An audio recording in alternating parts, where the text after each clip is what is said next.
이 2장 전체 제목이 심판 있는 평화지요. 심판 있는 평화.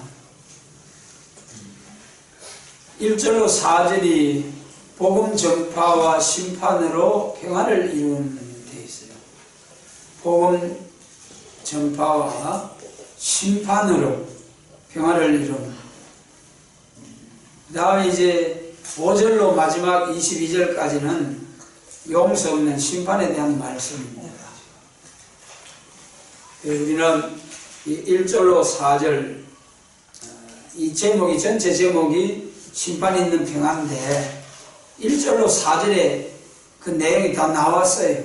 심판 있는 평화가. 그 다음에 5절부터 22절까지는 심판에 대하여 더 상세하게 말씀하신 겁니다. 이 시간 1절로 4절에 나온 이 말씀들을 통해서 반드시 심판이 있고 하나님의 공의로운 심판이 있고 새시대 지상 나온 천년왕국 안식시대가 오는 데는 먼저 하나님께서 여호와 하나님의 전이 모든 상위에 굳게 서고 만방의 거리로 다 하나님을 공경할 것은 세계 인류를 구원하는 동시에 심판을 내린다는 것을 말씀하셨다. 만방이 다 하나님을 공경하게 되고 또 이제 세계적인 보호막장이 있고 그 다음에 심판이 있고 참된 다시는 전쟁을 연습지 아니하는 평화왕국이 온다. 그것이 2장 말씀입니다. 우선 첫 번째 1절 말씀을 보면은 1절로 2절은 강의서에서 1절로 2절은 하나님의 교회는 대확장을 가져오되 그 기간은 20세기에 도달한 것이다. 그랬어요. 하나님의 교회가 대확장을 가져왔다. 1절 이 본문 말씀이 1절로 4절의 말씀이 미가서 4장 1절로 5절까지의 말씀에 똑같은 말씀이죠. 여기 1절 말씀은 아모스의 아들 이사야가 받은 바 유다와 예루살렘에 관한 말씀이라. 유다와 예루살렘 이방인에 관한 말씀이 아니고 유다와 예루살렘 하나님의 백성들을 향하여 주신 말씀이죠. 그러니까 심판 있는 평화, 예수님이 초림주의 역사가 아니고 재림주의 역사인데 초림주로 오신 예수님을 영접하지 못한 상태에 있는 이방인들이 심판의 복음을 어떻게 받겠느냐. 받는다 하더라도 초림주로 오신 예수님을 영접하게 해가지고 예수님의 재림과 심판에 관한 말씀을 순서적으로 전해야 되겠죠. 그래서 이 본문 1절 말씀은 유다와 예루살렘에 관한 말씀, 하나님을 믿는 백성 중에도 쭉정이 믿음의 사람들이 아니고 유다와 예루살렘, 육적 이스라엘 가운데 이스라엘 12지파 가운데 유다 지파와 예루살렘이 가장 참 계란의 노란자와 같이 이스라엘 중에 핵심적인 지역이었죠.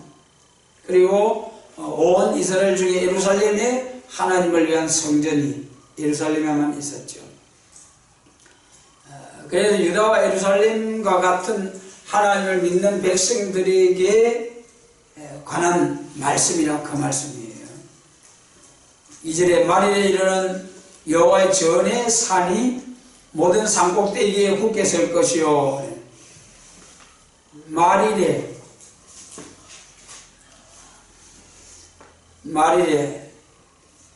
베드로 사도께서 그 사도행전 2장에서 성령을 충만히 받은 후에 설교하면서 이 말씀을 인용을 하셨어요. 요엘서 2장에 말일에 만민에게 성령을 부어주시고 남녀 여성에게 성령을 부어주신다. 요엘서 2장에서 예언한 그 말씀을 베드로 사도께서 성령 받아가지고 오순절 성령 받아가지고 그 말씀을 인용하면서 이 기록된 말씀대로 성령이 왔다. 그런데 그때 말세에 성령 강림이 있은 때부터 예수님 십자가 승리하시고 성령 강림을 통해서 이방의 복음이 전해질 때부터가 말세, 말일이다. 말일에 여호와의 전의 산이 모든 산 꼭대기에 굳게 선다. 여호와의 전의 산이, 이 산은 여호와의 전이라는 거예요. 여호와의 전이 산이라는 거예요. 교회가 산이라는 거예요.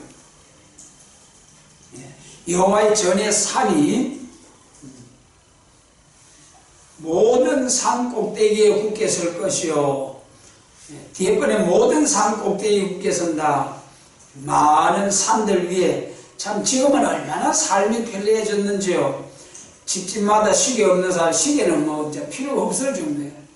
핸드폰을 다 통해서 다 시계 알람 해놓고, 옛날에는 시계도 귀하고 참 라디오 텔레비도 동네에서 참 귀했던 때가 있었잖아요. 그럴 때는 이 동네 저 동네 많은 동네 사람들이 잘 들리는 곳에 교회를 세워놓고 땡그렁 새벽기도 시간을 알리는 그런 시절.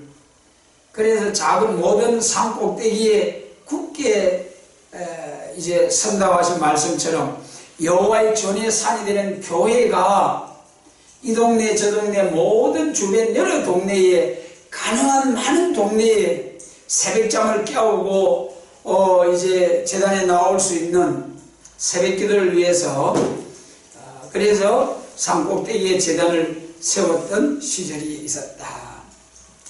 모든 작은 산 위에 뛰어나니 만방이 거리로 모여들 것이라.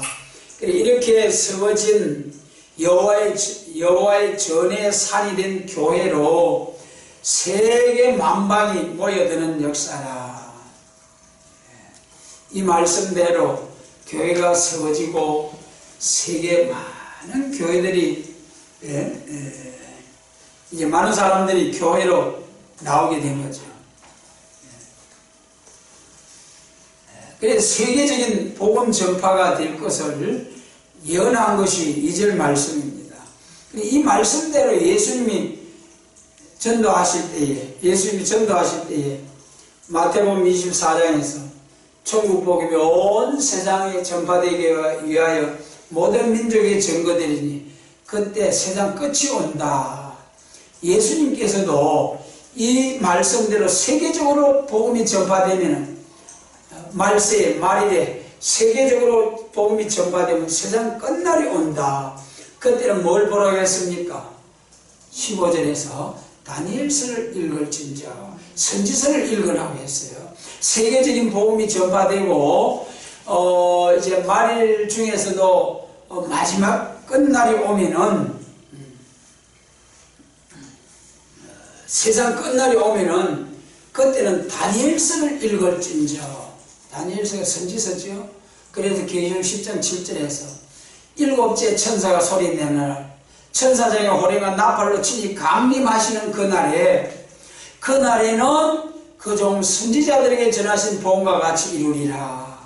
여러분, 선지자들을 통해서 예언한 모든 말씀이 다 이루어지는 것.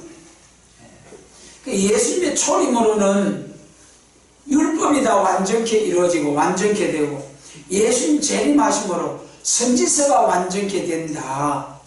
선지서. 오늘 교회가 얼마나 많이 이 선지서를 무시하고, 계시록이 예수님 재림하실 때에 가장 중요한 예언의 말씀이라고 하면서도 계시록과 같은, 계시록 10장 7절에 선지자들에게 전하신 복음과 같이 이루리라. 그리고 다시 예언하여야 하리라. 예언의 말씀 읽고 듣고 지켜야 복받는다. 이 선지자들에게 전하신 예언, 그 계시록에 나타난 예언하라고 한 그 예언의 말씀은 로마서 12장이나 고린도전서 12장에 나타난 그 은사 예언이 아니에요. 은사 예언이 아니기 때문에 선지자들에게 전하신 복음, 그 선지 예언의 말씀이기 때문에 그것이 이사야 24장의 영원한 복음이라 했잖아요. 영원한 복음. 영육이 죽지 아니고 영원히 사는 복음. 그리 심판받는 원인 중에 하나가 영원한 언약을 파함으로 영육 구원의 언약, 선지 예언의 말씀을 폐함으로 환란에 빠진다, 죽는다. 사도행전 2장에서도 그랬죠. 땅 끝까지 복음을 전해라. 그러면 올라가심을 본 그대로 예수님 재림하신다. 그래도 이 1절로 2절 말씀은 세계적으로 교회가 확정이 되는 일이 있다. 확장되는 일이 있다. 이 말씀 한 절을 이루기 위해서 2000여 년의 세월이 흘렀죠. 그리고 예루살렘에서부터 시작된 이 사도행전 2장에서부터 시작된 교회가 얼마나 많은 시련, 고통, 핍박을 받으면서 사도행전 그 역사를 쭉 보세요. 얼마나 예루살렘 교회가, 초대교회가 핍박을 받았는지요. 사도 바울이 얼마나 핍박을 받았는지요. 돌로 침을 받고 물에 빠져 죽임을 당할 뻔한 일도 40에 관한 태창을 여러 번 맞고 그렇게 고생하면서도 복음을 전해주신 그 믿음의 선진들에 의해서 우리가 오늘 이 가감없는 복음을 받아가지고 또 예수님의 재림을 영접할 수 있는 이런 은혜를 받게 되었으니 얼마나 감사합니까 하는 은혜가. 그래서 우리나라에 처음에 복음이 들어왔을 때도 참 저는 저 양화진 그 무슨 동입니까? 그 선교사들, 외국인 선교사들 그 묘지가 있는데 지하철 타고 가면 2호선 타고 바로 건너가면 거기 있는데 거기 참 거기가 보면은 그 미국의 유능한 대학을 졸업하고 학위를 가지고 또 전문적인 직업을 가질 수 있는 그런 젊은이들이 우리나라 미개한 이 나라의 복음을 위해서 와서 참 북두병에 죽고 또 이제 순교를 당하고 이런 모습으로 우리나라를 위해서 복음을 가지고 와서 생명 살리게 하시려고 애쓰는 그런 정말 선교사님들의 그 은혜로 오늘 우리나라가 이렇게 기독교가 부흥이 되고 또 이 나라가 잘 살 수 있는 하나님의 복을 받게 된 은혜죠. 그래서 이 세계적인 복음운동이 일어난다. 먼저 심판 있는 평화 왕국 주시는 데 있어서는 먼저 천국 복음운동이 일어난다. 그 다음에 이 3절 본문 말씀에서는 여호와의 산과 야곱의 돌을 전하는 제단이 나온다는 거예요. 이게 중요하죠. 3절에서 많은 백성이 가며 이르기를 오라 우리가 여호와의 산에 오르며 야곱의 하나님의 전에 이르자 그랬어요. 이 강의서 3절 강의서를 보면은 하나님은 교회를 세운 다음에 야곱의 도를 가르치고 그 길을 행케 하는 데는 그 말씀은 예루살렘에서부터 시작된 말씀이다. 세계적인 교회 확장이 있은 다음에 야곱의 도를 가르치는 역사가 나온다. 야곱의 도, 여기 본문에서 우리가 여호와의 산에 오르며 야곱의 하나님의 전에 이르자. 야곱의 하나님의 전, 여기 이제 그 이전에 여호와의 산에 오르며 그랬어요. 여호와의 산에 오르며. 여기서 우리가 이사야 40장을 생각하셔야 됩니다. 우리 복음이, 우리 예수님 초림과 재림이 있듯이 우리 복음도 십자가의 도가 있고, 고린도전서 1장이죠. 십자가의 도가 멸망하는 자들에게는 미련하게 보이지만 구원을 얻는 우리에게는 뭐라겠습니까? 하나님의 능력이다. 할렐루야. 여러분, 참 구원이라는 게 얼마나 감사하고 얼마나 귀하고 얼마나 복인지요. 여러분, 구원을 주신 하나님 좀 감사합니까?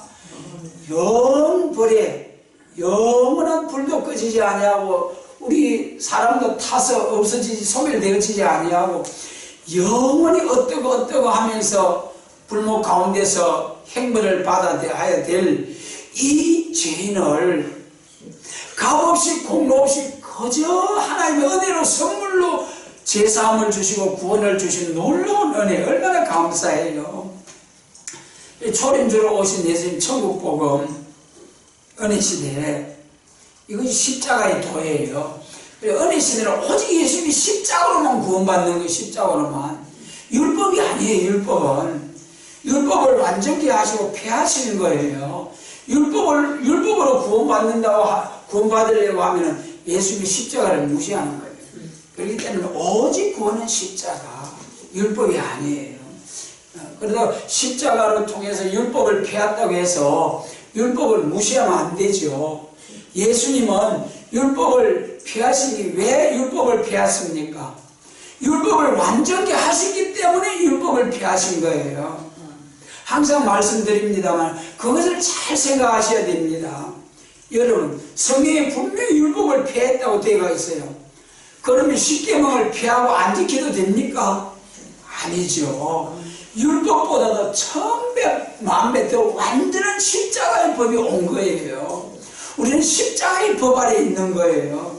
로마서 7장에서 우리가 아내가 남편에게 속할 때는 남편에게 지배를 받지만은 남편이 죽으면은 남편의 법에서 해방을 받는다.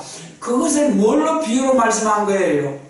율법 아래 있을 율법 시대는 율법의 지배를 받지만은 이제는 율법 시대가 지나고 십자가의 은혜 시대, 십자가의 법 아래 있을 때는 율법의 지배를 받을 필요가 없다는 거예요. 율법에서 벗어나고 율법에서 해방을 받았다는 거예요. 그렇기 때문에 십자가를 지킬 필요가 율법을 지킬 필요가 없고 십계명을 지킬 필요도 없게 된 거예요. 그러나 여기서 오해하시면 안 됩니다. 도둑질하지 말라고 했잖아요. 또 간음하지 말라고 했잖아요. 십계명이. 그럼 그거 안 지켜도 율법을 피했기 때문에 안 지켜도 되기 때문에 도둑질하고 간음해도 되느냐? 여러분, 마태복음 5장에도 뭐라고 했습니까? 음욕을 품는 자마다 이미 간음하였느니라. 여러분, 율법보다도 훨씬 엄격한 십자가의 법입니다. 그 다음에 또 탐심은 뭐라고 했습니까? 우상숭배예요. 우상숭배.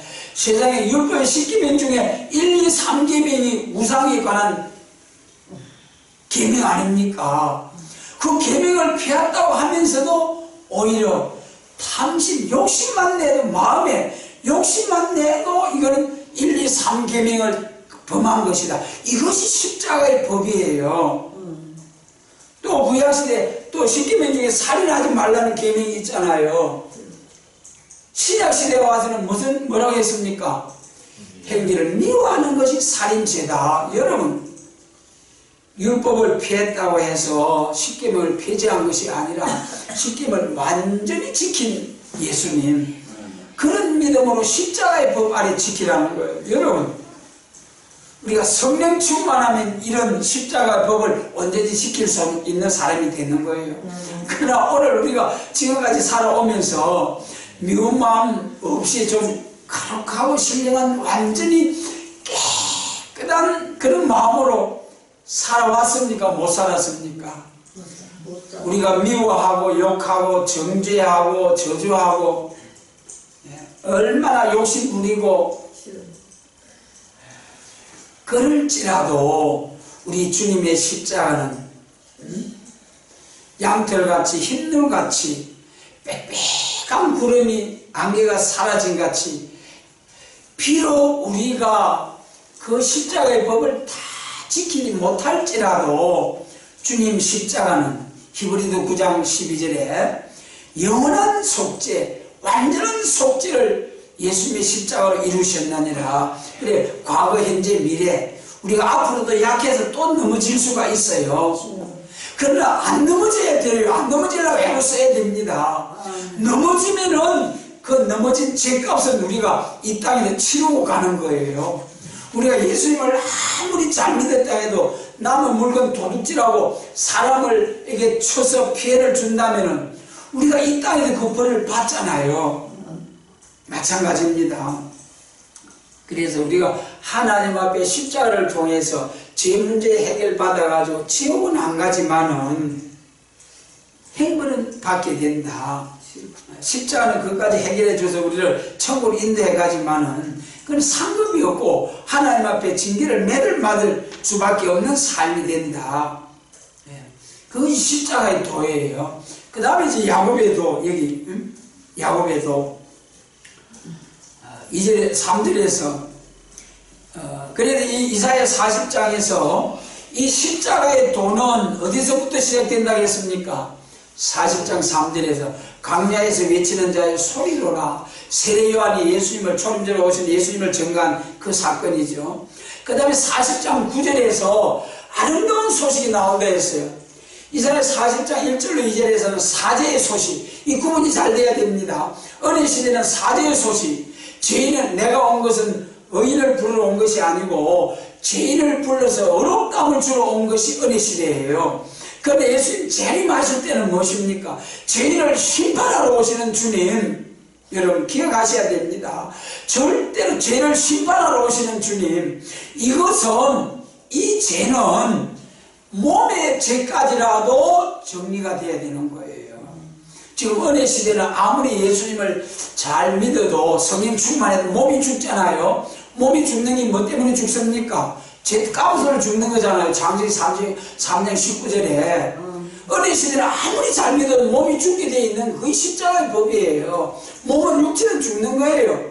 물론 나중에 부활할 때 생명의 부활로 나와서 영육이 삽니다만은, 그런데 예수님 재림하실 때는 영육 구원이에요. 육체 구원이에요. 영원한 복음이에요. 이것이 야곱의 도입니다. 그래서 죽어서 흙으로 돌아가는 것보다도 살아서 배나 성천하는 것이 얼마나 아름답습니까? 죽어 흙으로 돌아가지 아니하고 9~3년 1260일 예배한 곳에 보호와 양육을 받았다가 잠깐 동안 1시간에 세상 심판하는 그날에 16주와 밀실에 들어가서 잠깐 동안 한 시간에 세상 심판해 버리고 난 다음에 나와서 새시대 가는 거 얼마나 아름다운 소식입니까? 이것을 가리켜서 이사야 40장 1절과 9절에서 사죄의 소식과 아름다운 소식, 초림주의 역사와 재림주의 역사, 은혜시대의 역사와 심판날, 환란날의 역사, 이렇게 구분되는 것이죠. 이것이 이게 본문에서는 1절로 2절과 3절의 구분이죠. 1절로 2절은 은혜시대, 사죄의 소식, 광야에서. 그리고 3절에서는 이사야 40장 9절처럼 여호와의 산에 오르자, 여호와의 산에 오르자, 이 예수님의 재림에 관한 아름다운 소식, 이렇게 예수님 재림과 심판과 새시대를 위한, 우리 오늘 주일학교 이제 예배 시간에도 이사야 54장 봤잖아요. 이사야 54장 화려한 새시대, 영원한 언약과 새시대. 이사야 54장 10절 11절입니까? 그쯤에 화려한 보석으로 성체를 지어가지고 거기서 살기, 그것을 더 자세하게 말씀하신 것이 이사야 21장 1절로 22장 5절. 무궁한 시대 천국, 영원한 천국. 예. 그래서 새시대 거쳐서 무궁세기까지 쭉 약속하신 영원한 언약, 영원한 언약. 그 중에서도 이제는 3절은 영원한 언약 중에서도 예수님 재림하실 때 아름다운 소식, 산에서부터 시작되는 아름다운 소식, 야곱의 하나님의 전에 이르자 그랬어요. 야곱의 하나님, 야곱이 누굽니까? 아브라함과 이삭과 야곱이 언약하신 하나님, 야곱의 하나님, 야곱의 하나님. 야곱의 언약이 무엇입니까? 에덴 동산에 회복된 새시대. 아브라함에게 천하 만민이 내 자손을 통하여 내 씨를 통하여 복받는다. 이삭과 야곱에게 하신 언약이죠. 너는 복의 근원이다. 그 아브라함과 이삭과 야곱에게 하신 언약이 예수님 재림하셔서 에덴 동산이 회복된 새실이에요. 그것이 야곱의 도입니다. 야곱의 도.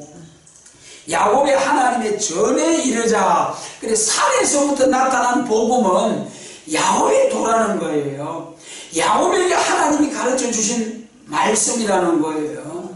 야곱의 언약. 이사야 28장, 창세기 28장에 야곱이 도망갈 때 하나님 나타나서 내 자손 내 씨로 통하여 천하 만민이 복 받는다.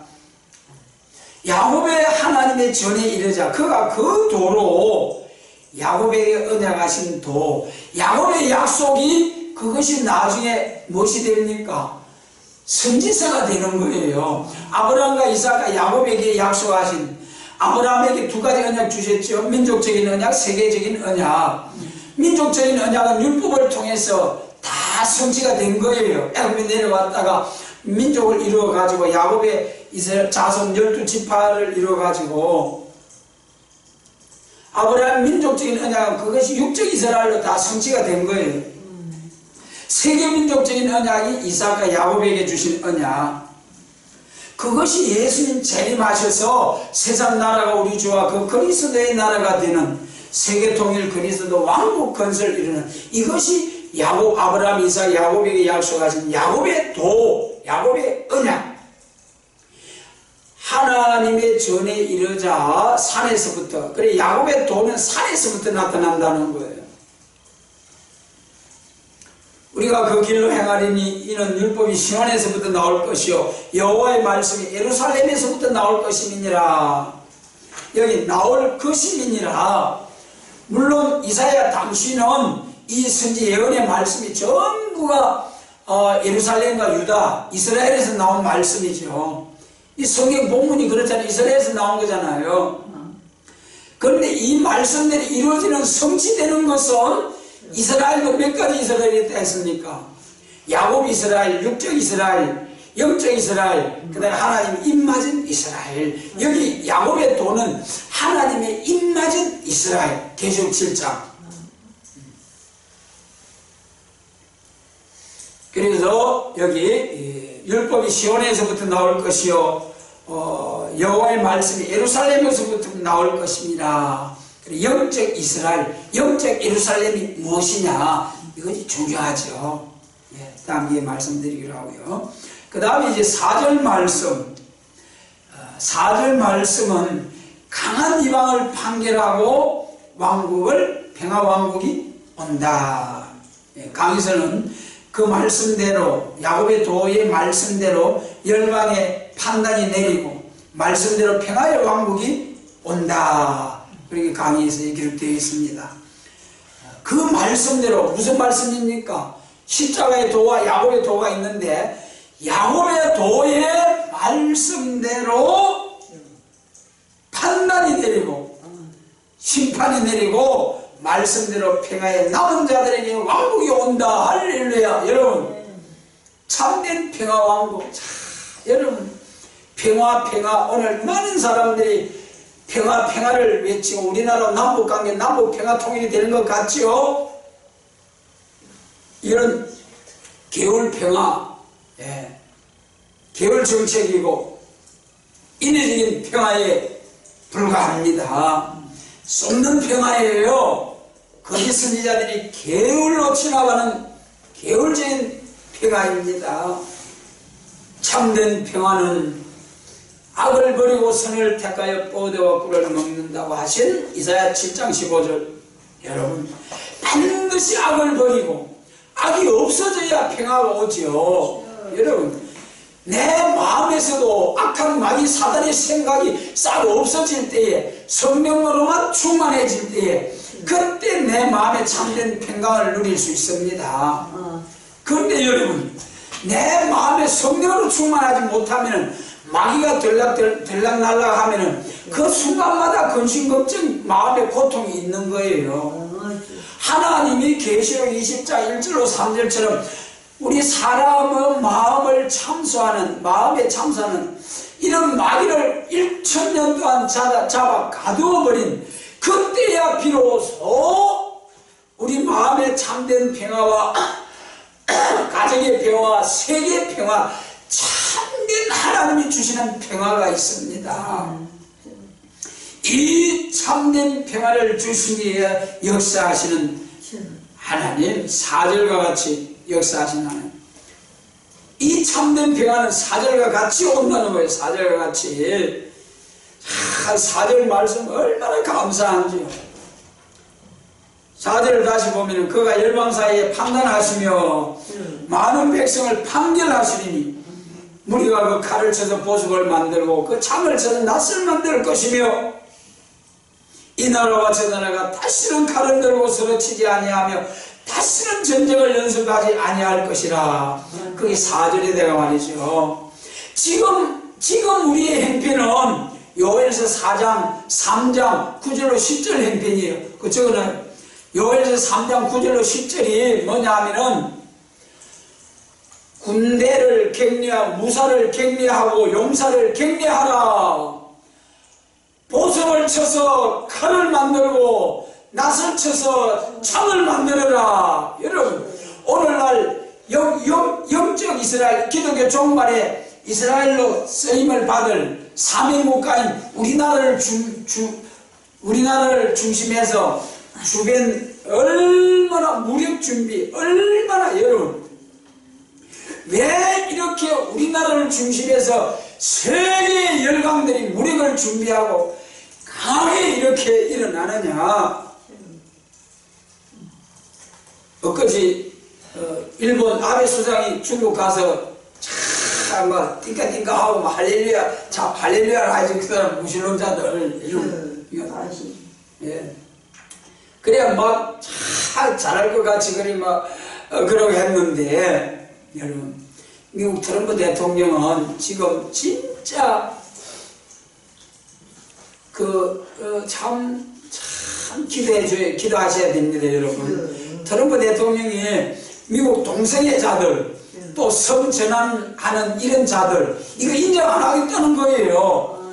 그 오바마 대통령 때 그런 사람들이 여러 가지 특혜를 주고 대학교나 이런 데도 남자도 들어가고 여자도 들어가고 하는 이런 공용 화장실을 만들어 놓고, 또 뭐 그런 사람들 성소수자들의 절대로 불평등하게 하지 말고 그런 여러 가지 일들이 있었는데, 그걸 확 뭉개버리려고 하고 확 밀어버리고, 성전환자들 인정 안 한다, 솔직히 혜택 못 준다, 그렇게 강력하게 나오니까 야단법석이죠, 미국이. 그렇게 트럼프 대통령이 정말 하나님의 말씀대로 이 나라를 지키고 세계를 위해서 이렇게 참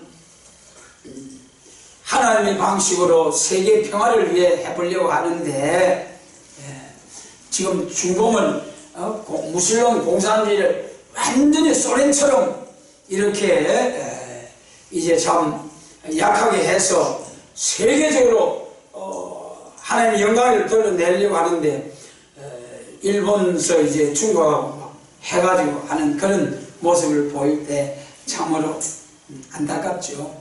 일본이나 중국이나, 일본 기독교 인구가 1%도 안 된다 했잖아요. 그러니까 얼마나 우상 숭배가 많은, 세계에서 제일 우상 많은 나라가 일본일 겁니다. 그런 나라가 처음에 기독교를 받아들여가지고 기독교 정신으로, 여러분 저는 그거 보고 놀랐어요. 일본이 기독교는 그렇게, 교회는 우리나라는 4분의 1 정도가 뭐 5분의 1 정도, 1천만 정도가 기독교를 믿는다고 하지만은 일본은 1%도 안 돼요. 우리는 20% 정도가 기독교 믿는 국가예요. 경주 불국사에 어떤 선생님의 학생들이 여행을 갔다는 거예요. 우리나라 학생들이 막 이렇게 지나가면서 뭐 음식 같은 거 묵다가 버리고 지나가서, 그 다음에 일본 학생들이 선생님 인솔해가 왔는데, 우리나라 학생들이 흩어진 그런 거 가지고 그 학생들이 다 죽어가지고 치우고 그러다는 걸 보고 글을 써가 올렸는데, 일본과 우리나라의 학생들의 수준, 선생님들이 학생들을 교육시키는 수준, 그 선생님들, 우리나라 선생님들도 그거 다 보고 진행한 거 아니겠습니까? 그리고 왜 일본이 그렇게 국민성이 정직하고 그렇게 참 반듯하냐?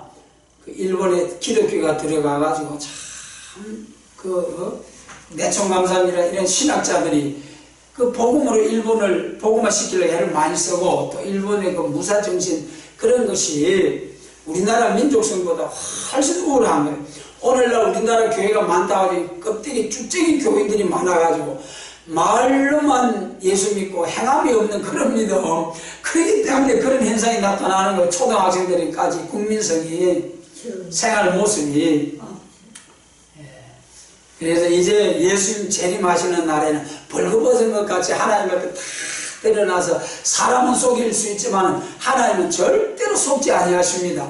이런 심판날을 앞에 놓고 우리가 보호받고 남은 자 중에 새 시대의 영광으로 들어가는 것만 해도 귀한데 왕권의 영광으로 들어가게 해주시겠다는 거, 이 약속의 말씀을 소홀히 여기지 말고 등한히 여기지 말고 이 복을 빼앗기지 않도록 여러분 해선의 수고를 다하시기 바랍니다. 잠깐의 후미는 예수님 오시는 것 같지 않습니까? 눈을 들어 밭을 보러 바빠하시는 주님, 오늘 선지국가를 위하여 예배한 이날에 무슨 일들이 일어나고 있습니까? 얼마나 엄청난 일들이 일어나고 있습니다. 속히 하나님이 일하시고 있는 이것을 보면 너무나 기가 찹니다. 너무나 애가 타요. 우리가 각성하고 격통받고 정말 일어나야 할 때라는 거지요. 그래서 낯을 이제 심판하고 다시는 전쟁을 연습지 아니하는 이런 시대가 와야 참된 평화가 오는 거예요. 반드시 4절과 같이 강한 이방을 판결하고 강한 이방을 심판하고 죄를 심판하고 죄가 박살이 나야 돼요. 죄를 뭉개버려야 돼요. 죄의 싹을 없애야 돼요. 사람을 죄대가는 용을 잡아서 가두어버려야 되는 거예요. 그래야 참된 평화가 온다는 거예요.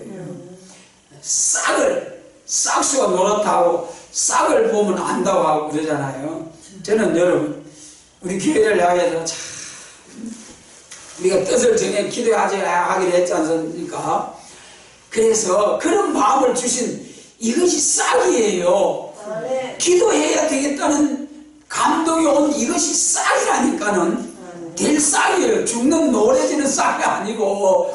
여러분 얼마나 감사한지요. 그래서 우리가 40일 뜻을 정해가지고 기도합시다. 2018년이 가기 전에 너무나 감사해. 이런 감동을 주신 것이. 그래서 이 본문에서 강한 이방을 판결하시고 다시는 전쟁을 연습지 아니하는 새 시대가 온다. 그런데 문제는 뭐냐 하면은 5절로 6절에서 말이죠. 5절 이하는 22절까지 저기가 버림받을 사람이죠. 그 중에 제일 먼저 나오는 것이 5절에서 뭐라고 했습니까? 야곱 족속아 오라. 우리가 여호와의 빛에 행하자. 주께서 주의 백성 야곱 족속을 버리셨으면, 여러분 야곱을 버린다는 거예요. 야곱을 버린다는 거예요. 야곱이 얼마나 복받은 사람입니까?